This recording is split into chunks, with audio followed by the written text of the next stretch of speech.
Hello, family. I hope everybody's doing well. نايلو معنتي نشتي ملأخت اللاتني نهزبنا مالتي حنت قلعسي ناي مريم ناي تصدقانات سئلي دا قددته هلا ببوست كيرم ولو مالي في السوشيال ميديا حجي أنا زقرة من نقدر نتولوسي ما أعرفهم إن مريم ندحن حنا نفكر أخوينا نخبرات خوينا أنا نقرات خوينا سي ስለምንታይ ደኣኒ ኣብቲ ጆኖሳይድ ክካይድ ከሎ ኣብቲ ትግራይ እሞኸኣ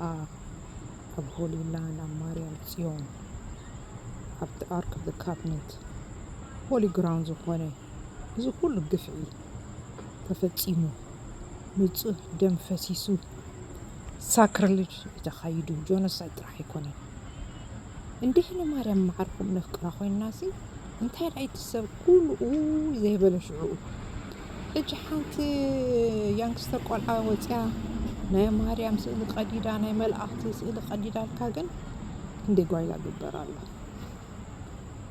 እዚ ሰብ ብጣዕሚ ዝሕዝን ንሕና ፍቅርና ናይ ማርያም ይብልናን ናይ ማርያም ፍቅሪ ነርና ክንኸውን ደማይ መፍሰስናን እቲ ሆሊ ግራውንድ ደሰክሬታይ ምገበርና ነርና ግን ንሰብ ክንኾነ ውድቕ ንፋቕር ኩላና እዛ ቆልዓ ክንደይ ሰብ በቃ ወፂኡ ክንደይ ነገር ፀርፋን ዘብላን ዘሎ እንትኽኢልኩም ፀልዩላ she's young she doesn't know any better ብዘይ ፍልጠት እያ ትገብሮ ዘላ ፅቡቅ ገብሮ ኣለኹ ኢላ ጌራቶ ግን ካብኣ ንላዕሊ ገበን ተፈፂሙ እዩ ትግራይ ካብቲ እዛ ቆልዓ እዚኣ ዝገበረቶ ንላዕሊ ቫይል ዝኾነ ነገር ማለት እዩ ንዕኡ ደኣ ወፂና ንዛረብ እምበረይ ናይዛ ቆልዓ ዝተገደፍና ይሸናኽብ ኢለ እየ መፅአ ዘለኹሞኒ ሓደራ